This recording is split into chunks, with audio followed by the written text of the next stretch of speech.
विवाह हो गया, प्रिय व्रत न आग्नीत ना भी। अब ये बड़ा बड़ा वंश है, ये लेके लैपटॉप बैठे तो याद हो महाराज, इतना कहाँ से याद, भारतो याद करें यो सब याद करें, दोनों कैसे होगा बताओ।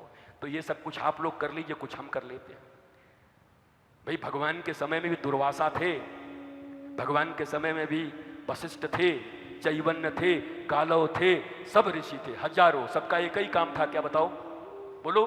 चैवन्य का काम अलग, कण्व का काम अलग, सभी ऋषियों का काम अलग अलग था। तो आप समझ लो पांडे जी कि हमारा जन्म ही इसीलिए हुआ है, जब तक रहेंगे तब तक दोनों हाथ उठा करके सनातन धर्म की, भारत माता की।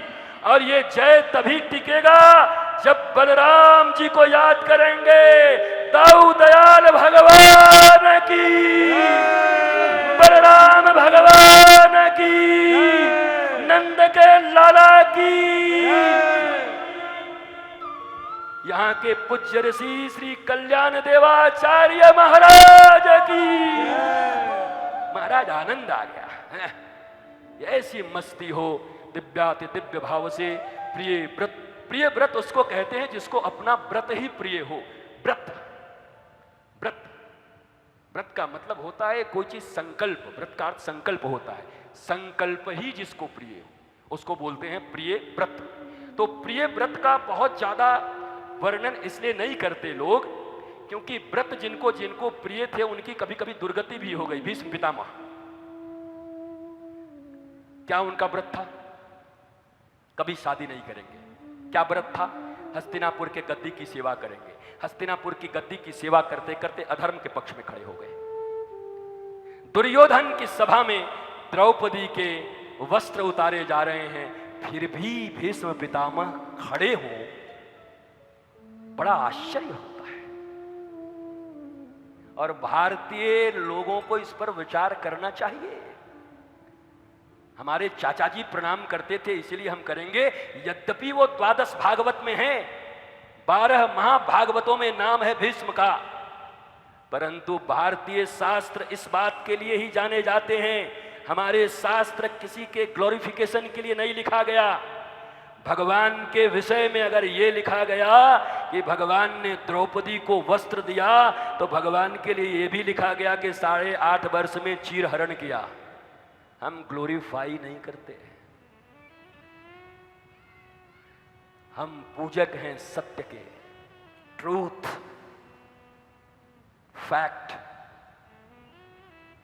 हम इसकी बातें शास्त्रों में लिखे। हम चाहते तो एडिट कर सकते थे। आज का कोई बड़ा आदमी, कोई संत, कोई ऋषि, कोई महात्मा, कोई नेता अगर अपनी बायोग्राफी लिखवाएगा तो उसमें बुरी चीजें लिखवाएगा वो कि कॉलेज में हम जाते थे किसी के पीछे, लिखवाएगा? अरे बोलो ना, नहीं लिखवाएगा। बचपन से ही बड़े तीव्र थे, बड़े तीक्ष्ण थे, बड़े आगे बढ़ते थे, बड़ी देश की सेवा में आगे रहे, ठुकाए भी थे कई जगह गली में गड़बड़ करके। वो लिखवाएंगे? है हिम्मत उनकी? लिखवाएंगे? तुम लिखवाओगे तो केवल ग्लोरिफिकेशन लिखवाओगे, पर शास्त्र में लिखा है तो सत्य लिखा है।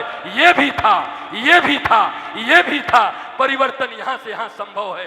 भारतीय शास्त्र न्याय के शास्त्र हैं, सत्य के शास्त्र हैं, बनावटी नहीं है। जो है सो खुल्लम खुल्ला है। नहीं तो जिन जिन चौपाइयों पर इतना विवाद है, पता होता हटा दिया गया होता। यद्यपि हम उसका अर्थ नहीं जानते और न हम उस पर विवेचना करना चाहते। बड़े लोग विवेचना कर रहे हैं, जो भैया सोए हुए को जगाया जा सकता है, जगे हुए को नहीं जगाया जा सकता। जो लगे ही हैं कि खंडित करना ही है, कुछ भी करो, हम खोज खोज के लाएंगे और सनातन को खंडित करेंगे। तो आपके जवाब देने से भी क्या होगा? वो तो करने के लिए बैठे, परंतु शास्त्र सत्य का प्रतिपादन करता है। शास्त्र ग्लोरिफिकेशन नहीं करता। सिनेमा नहीं बन रहा है कि हीरो को दिखा दिया जाएगा कि हीरो कुछ भी करे सही है, ऐसा नहीं है।